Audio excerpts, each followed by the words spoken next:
In this video, we are going to learn about aggregate functions and group by clause in SOQL. Though SOQL is used to fetch the data from Salesforce database, it can also be used to analyze the data and return insights that we need. This can be done by the aggregate functions. If you are a developer, it is very important for you to learn and understand these concepts, as a lot of logic that you might need to write in Apex can be implemented by these features itself. So let's go ahead and learn about the 5 aggregate functions that SOQL supports. Count. This function is used to return the count of the records that will be written by a query. Average. This function is used to calculate the average of a field across the records that will be written by the SOQL query. This function supports only the number fields. The min function. As the name suggests, this function is used to return the minimum value of a field from the set of written records by the query. This function supports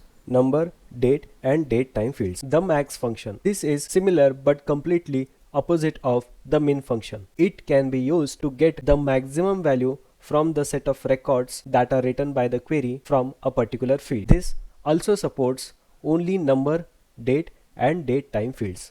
The last function is the sum function.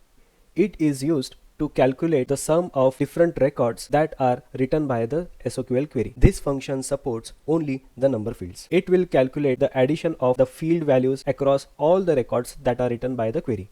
Now let's try all of these functions out in developer console. To understand how the count function works, we will take an example in which we need to find out the number of opportunities where the stage name is id.decision makers.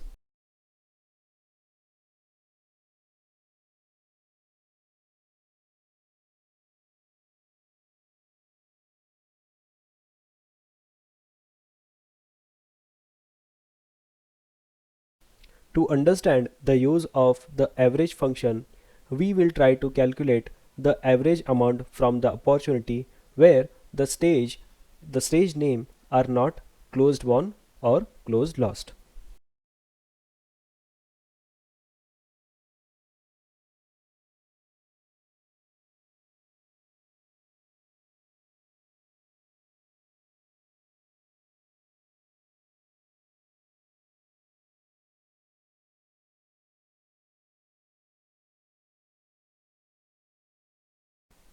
Using min function, we will find out the minimum amount of an opportunity.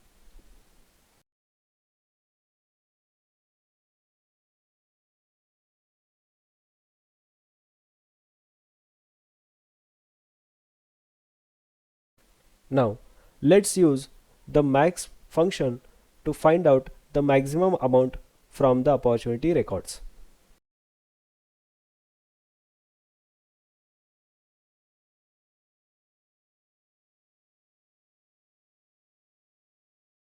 Now let's try to understand the group by clause. Group by clauses are used to group the records while aggregating the data using the aggregate functions that we saw in the previous section. Now it is important for us to note that we cannot use group by without using the aggregate functions. So this is how it works. First, you need to use an aggregate function, then you need to add the fields that you want to group, and then you will need to add the group by clause. Then you need to specify the set of fields based on which the results should be grouped by. Now let's try to understand the group by clause and how it is used in conjunction with the aggregate functions. Let's take another example. Considering the set of opportunities that we have, we need to find out the opportunities which are not closed but are in different stages. We want to find the total amount of opportunities based on their stages. For this, we will write a query something like this.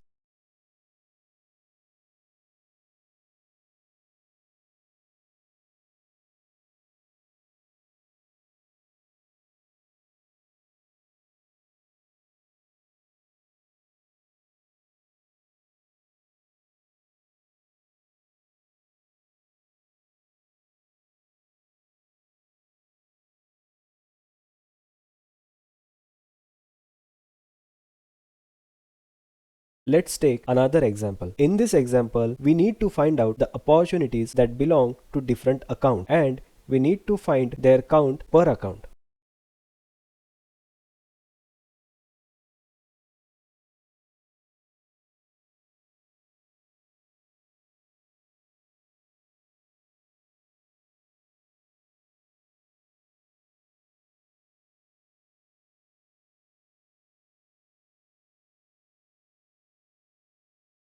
If you like this video, please do like and share. If you want to receive more of such informative content, please hit the subscribe button.